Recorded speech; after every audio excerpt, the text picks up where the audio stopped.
네, 여러분 안녕하세요. 12월 13일 생명의 삶 큐티입니다. 오늘도 방문해 주셔서 감사합니다. 말씀을 사모하는 여러분의 그 마음에 하나님이 더 크신 은혜를 더하실 줄 믿습니다. 오늘 본문은 잠언 24장 1절에서 22절이고요. 좀 기네요. 네, 제가 봉독하겠습니다. 너는 악인의 형통을 부러워하지 말며 그와 함께 있으려고 하지도 말지어다. 그들의 마음은 강포를 품고 그들의 입술은 재앙을 말함이니라. 집은 지혜로 말미암아 건축되고 명철로 말미암아 견고하게 되며 또 방들은 지식으로 말미암아 각종 귀하고 아름다운 보배로 채우게 되느니라. 지혜 있는 자는 강하고 지식 있는 자는 힘을 더하나니 너는 전략으로 싸우라. 승리는 지략이 많음에 있느니라. 지혜는 너무 높아서 미련한 자가 미치지 못할 것이므로 그는 성문에서 입을 열지 못하느니라. 악행하기를 꾀하는 자를 일컬어 사악한 자라 하느니라. 미련한 자의 생각은 죄요 거만한 자는 사람에게 미움을 받느니라. 내가 만일 환난 날에 낙담하면 내 힘이 미약함을 보임이니라. 너는 사망으로 끌려가는 자를 건져주며 살육을 당하게 된 자를 구원하지 아니하려고 하지 말라. 내가 말하기를 나는 그것을 알지 못하였노라 할지라도 마음을 저울질하시는 이가 어찌 통찰하지 못하시겠으며 내 영혼을 지키시는 이가 어찌 알지 못하시겠느냐. 그가 각 사람의 행위대로 보응하시리라. 내 아들아 꿀을 먹으라. 이것이 좋으니라. 송이꿀을 먹으라. 이것이 내 입에 다니라. 지혜가 내 영혼에게 이와 같은 줄을 알라. 이것을 얻으면 정령이 내 장래가 있겠고 내 소망이 끊어지지 아니하리라. 악한 자여 의인의 집을 엿보지 말며 그가 쉬는 처소를 헐지 말지니라. 대저 의인은 7번 넘어질지라도 다시 일어나려니와 악인은 재앙으로 말미암아 엎드러지느니라. 내 원수가 넘어질 때에 즐거워하지 말며 그가 엎드러질 때에 마음에 기뻐하지 말라. 여호와께서 이것을 보시고 기뻐하지 아니하사 그의 진노를 그에게서 옮기실까 두려우니라. 너는 행악자들로 말미암아 분을 품지 말며 악인의 형통함을 부러워하지 말라. 대저 행악자는 장래가 없겠고 악인의 등불은 꺼지리라. 내 아들아 여호와와 왕을 경외하고 반역자와 더불어 사귀지 말라. 대저 그들의 재앙은 속히 임하리니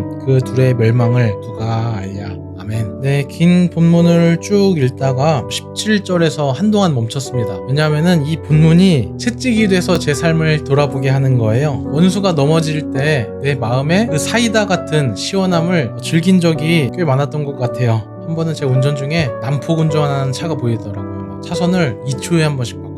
그런데 그 차가 단속 카메라를 보지 못하고 신호 위반을 해서 이제 지나가는 거예요. 직감이 왔죠. 저건 무조건 찍혔다 생각이 드니까 얼마나 기분이 좋아요. 새끼 쌤통이다 그랬는데 이 17절을 읽을 때 딱 그 차가 생각이 나더라고요. 원수가 넘어질 때 즐거워하는 마음이 사실 우리에겐 자연스러운 마음입니다. 오늘 본문을 보니까 성경은 즐겁다고 다 즐거워하지 말라고 말합니다. 여러 가지 예가 있겠지만 정치 문제에 특히 적용을 해야 된다 생각합니다. 예전에 부서 선생님 한 분이 잔뜩 들떠가지고 오셔서 저한테 얘기를 하는데 오늘 MB 판결하는 날이네요 그러더라고요. 기분이 굉장히 좋아 보이시더라고요. 그래서 제가 막 다른 업무 보고 다른 생각하고 있다가 영혼 없는 리액션으로 그래도 대통령까지 하신 분인데 고생하시네요 그렇게 했더니 반응이 싸해요. 그분은 정치적으로 이제 반대 정당을 지지하시는 분인데 MB의 판결이 정말 사이다 같은 정의의 순간이었던 거죠. 그래서 저는 뒤늦게 눈치채고 이제 좀 어색한 순간이 있었는데 사실 반대 진영도 마찬가지입니다. 제가 아는 형님은 입버릇처럼 맨날 하시는 말씀이 이재명 감옥 언제 가냐 그렇게 맨날 얘기하더라고요.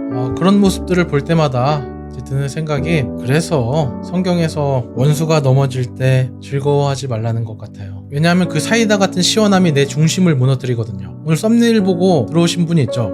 이 유튜브 채널 사상검증 내가 한번 해보겠다 하고 들어오신 분들 있죠. 오른쪽이냐 왼쪽이냐 나랑 반대쪽이면은 구독 취소해야지 이렇게 생각하신 분들 있잖아요. 여러분 이렇게 신생 유튜버 채널인데 사랑해주고 응원해주지 못할 망정 판단하고 정죄하려고 들어오신 거잖아요. 그래서 그러지 말라고 오늘 본문에 말씀하고 있는 거예요. 그 대상을 사랑하는 대상으로 보지 못하는 건 물론이고 그 대상을 있는 그대로 보지 못하게 합니다. 그래서 저는 공개적으로 정치적인 의견 과격하게 내는 사람들 있잖아요. 그런 분들 조금 멀리합니다. 왜냐면은 제 정치적인 신념보다 하나님의 말씀을 따라 사는 게 중요하기 때문입니다. 분명히 기억하셔야 돼요. 내 정치적인 관점이 내 삶을 세워주지 못합니다. 여러분 민주당, 정의당 지지한다고 다 정의롭게 삽니까? 아니에요. 여러분 국민의힘 지지한다고 그 정치적 신념으로 잘난 삶을 삽니까? 아니에요. 제 주변만 봐도 그 정치적인 신념으로 삶을 제대로 세우는 사람은 한 명도 보지 못했습니다. 하나님은 정치적 신념보다 우리가 삶에서 맺는 그 관계들을 더 소중하게 생각합니다. 어느 정도로 우리 삶을 소중하게 생각하시는지 아세요? 21절을 보면 하나님과 왕이 나란히 있어요. 하나님을 우선으로 경외하고 왕은 그 다음으로 하라가 아니라 여호와와 왕을 경외하라 그래요. 하나님이 이렇게까지 낮아지셔서 설명하셔요. 물론 우리가 사회 구성원으로서 또 한 명의 유권자로서 바르게 보고 지적할 부분을 바르게 지적할 필요가 있긴 합니다. 하지만 그 지적을 넘어서서 반대를 위한 반대를 하는 사람은 오랜 시간이 지나면 그 생각과 마음이 뒤틀립니다. 그래서 21절 하반절에 반역자와 더불어 사귀지 말라는 거예요. 우리의 중심을 지키기 위해서. 오해하지 말 것은 특정 정당을 지지할 수 있습니다. 정치적 노선이 분명할 수 있습니다.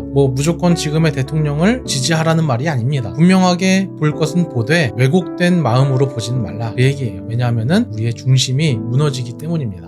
앞선 내용에 보면 지혜 있는 삶을 강조하는 본문이 있습니다. 거기에 굉장히 인상적인 표현이 있는데요. 5절부터 6절입니다. 지혜 있는 자는 강하고 지식이 있는 자는 힘을 더하나니 너는 전략으로 싸우라. 승리는 지략이 많음에 있느니라. 지혜 있는 사람, 인생에서 승리하는 사람은 지략이 많대요. 이 지략이라는 것이 추상명사 같지만은 밑에 영어 단어를 보면 어드바이저라 써있고 그 바로 옆에 보면은 지략이 여기서는 충고자, 조언자를 의미한다 이렇게 써있습니다. 그러니까 인생에 승리하는 사람은 충고자, 조언자가 많다는 거예요. 물론 사공이 많으면은 배가 산으로 가는 건 맞습니다. 이리저리 흔들리는 게 아니라 중심을 분명하게 지키고 충고를 들을 귀가 있는 사람은 지혜로운 사람이라 말하고 있는 것입니다. 많이 들어보신 표현 아닌가요? 솔로몬이 하나님께 지혜를 구했다 우리가 생각하고 있는데 본문을 정확하게 보면 듣는 마음을 구하고 이에 대해서 네가 지혜를 구했다 그렇게 말씀하세요. 그러니까 문맥을 보면 어때요? 지혜가 곧 듣는 마음이죠. 우리가 악인들에 대해서 또 정치적으로 반대편 사람들에 대해서 너무 깊이 생각하면 중심을 잃습니다. 중심을 잃는다는 것은 듣는 마음이 사라지는 것입니다.